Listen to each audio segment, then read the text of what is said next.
शिव और बैलगाड़ी। सद्गुरु। ये कुछ 300 साल पहले की बात है। कर्नाटक के सुदूर दक्षिण क्षेत्र में अपनी बूढ़ी माँ के साथ एक योगी रहते थे। उनकी माँ काशी जाना चाहती थी ताकि वह विश्वनाथ जाकर शिव की गोद में प्राण त्याग सके। इसके अलावा उसने अपने जीवन में अपने बेटे से कभी कुछ नहीं मांगा था।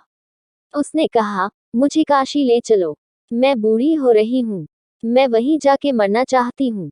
उद्धरण चिन्ह। योगी ने अपनी बूढ़ी माँ के साथ दक्षिण कर्नाटक के जंगलों से होते हुए काशी के लिए एक लंबी यात्रा शुरू की। वृद्ध होने के कारण उनकी माँ का स्वास्थ्य बिगड़ गया, तो उन्होंने माँ को कंधे पर उठा लिया और जाहिर तौर पर कुछ समय पश्चात वह कमजोर महसूस करने लगा। उसके पास शिव से याचना करने के बजाय और कोई चारा नहीं बचा। उन्होंने याचना की, हे शिव, मुझे मेरे इस प्रयास में विफल मत होने देना। बस यही एक चीज है जो मेरी माँ ने मुझसे मांगा है, कृपया मुझे इसे पूरा करने दें। मैं इन्हें काशी ले जाना चाहता हूँ। हम वहाँ सिर्फ आप ही के लिए आ रहे हैं, कृपया मुझे ताक दें।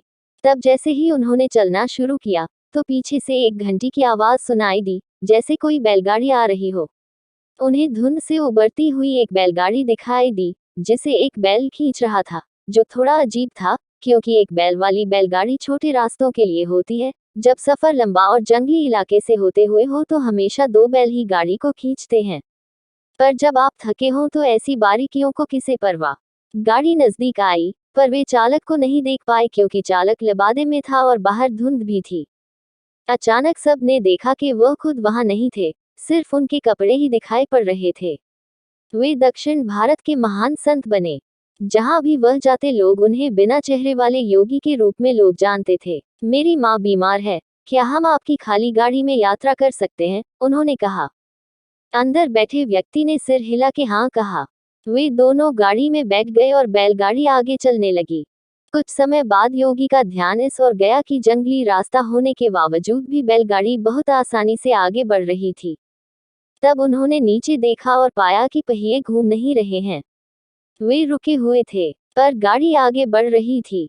तब उन्होंने बैल की तरफ देखा और पाया कि बैल बैठा हुआ था पर बैलगाड़ी चल रही थी। तब उन्होंने चालक की ओर देखा और पाया कि वहां सिर्फ लबादा ही था। उसने अपनी माँ की ओर देखा। माँ ने कहा, अरे पागल, हम पहुंच गए, अब कहीं और जाने की जरूरत नहीं है, यही वो जगह है, अब मुझे जाने दो। इतना कह के माँ ने शरीर छोड़ दिया। बैलगाड़ी और चालक सब विलीन हो गए। योगी अपने गांव लौट आया।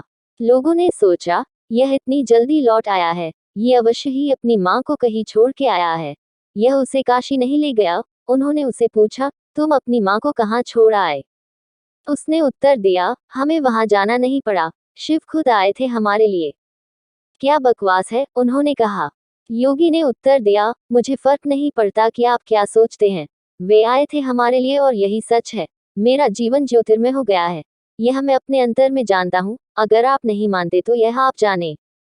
तब उन्होंने पूछा, ठीक है, हमें कुछ हिस्सा दिखाओ कि हम माने कि तुमने सच में शिव को देखा है और वे सच में तुम्हारे लिए आए थे।